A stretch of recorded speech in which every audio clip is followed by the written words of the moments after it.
நீ நான் காதல் நாளைக்கான ப்ரொமோவில் சந்திரா எனக்கு சளி பிடிச்சிக்கிச்சு, ஆவி பிடிக்கணும், சுடுதண்ணி வச்சு கொடுங்க மச்சான்னு சொல்லி கேட்டுட்ருக்குறாங்க. இதனால் முரளி டென்ஷன் ஆகிறாரு. கரெக்டாக ஃபேமிலியில் எல்லாருமே வந்துடுறாங்க. எல்லாருமே முரளிக்கு சப்போர்ட் பண்ணுற மாதிரியே பேசுகிறாங்க. சந்திரா உடனே அழ ஆரம்பிச்சிடுறாங்க. நீங்கள் போலீஸ் ஸ்டேஷன் போங்க, நான் உண்மையெல்லாம் சொல்கிறேன், அப்போ தான் எல்லாருக்கும் எல்லாம் தெரியும்னு சொல்லிட்டு பேச ஆரம்பிக்கிறாங்க. அபி, ராகு எல்லாருமே சந்திராக்கு ஆப்போசிட்டாக பேசுகிற மாதிரி பேசுகிறாங்க. முரளி இருந்துட்டு யாரும் எதுவும் பேச வேண்டாம், நான் பார்த்துக்கிறேன், தண்ணி தானே வச்சு கொடுக்கணும், நானே வச்சு கொடுக்குறேன்னு சொல்லிட்டு வச்சு கொடுத்துட்றாங்க. அபியும் ராகவும் ரூம்குள்ளே புலம்பிட்டுருக்குறாங்க. இவன் உண்மையே சொல்ல மாட்டேன்றானே, இவ்வளோ ட்ராமா பண்ணிகிட்ருக்குறான், நம்ம எப்படி தான் வாயிலேருந்து உண்மையை வர வைக்கிறது? அஞ்சலி அக்காவுக்கு ப்ரூஃப் காட்டினா மட்டும்தான் நம்புவாங்க, இல்லைனா அவன் மேலே இருக்கிற நம்பிக்கையில் நம்ம மேலே தான் அவங்க கோவப்படுவாங்கன்னு சொல்லி இவங்க பேசிகிட்டு இருக்கிறாங்க. ஆகாஷும் அணுவும் ஒரு பக்கம் ரொமான்ஸ் பண்ணிகிட்ருக்குறாங்க.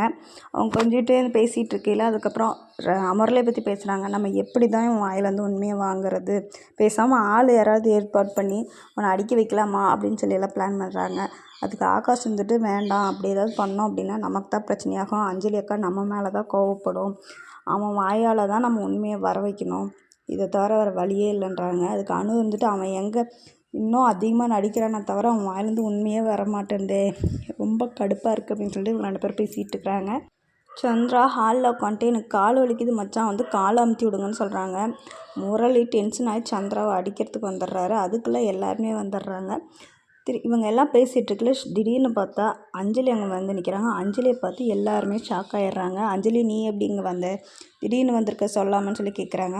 இப்போ அஞ்சலி வந்துட்டு என் ஃப்ரெண்டோட பேபிக்கு பர்த்டே, அதுக்கு இன்வைட் பண்ணியிருந்தாங்க, அதனால் நான் வந்திருந்தேன், அப்படியே உங்களை பார்த்துட்டு போகலாம், சர்ப்ரைஸ் கொடுக்கலான்னு தான் நான் சொல்லாமல் வந்தேன்னு சொல்கிறாங்க. அதுக்கு அபி இருந்துட்டு அம்மா அத்தை யாருமே உங்கள் கூட வரலையே அப்படின்னு சொல்லி கேட்குறாங்க.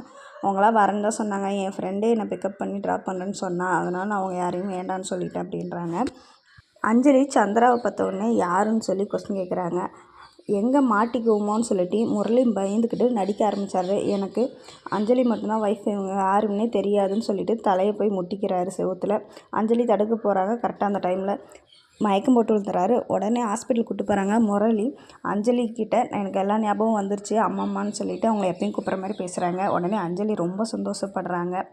அஞ்சலி முரளியை கூட்டிட்டு வீட்டுக்கு போகிறாங்க. இவங்க வந்த உடனே சந்திரா போய் இந்தாங்கம்மா திருநீர் வச்சுக்காங்கன்னு சொல்கிறாங்க. உடனே அஞ்சலி கோவப்பட்டு, நீ யார் சொல்லி இங்கே வந்த, உனக்கு யார் காசு கொடுத்து இந்த மாதிரியெல்லாம் பொய் சொல்லி அனுப்புகிறாங்கன்னு சொல்லி கேட்குறாங்க. சந்திரா மற்ற எல்லாருமே அப்படியே திருன்னு முழிக்கிறாங்க. இதோட இந்த ப்ரொமோவையும் முடிச்சிருக்கிறாங்க.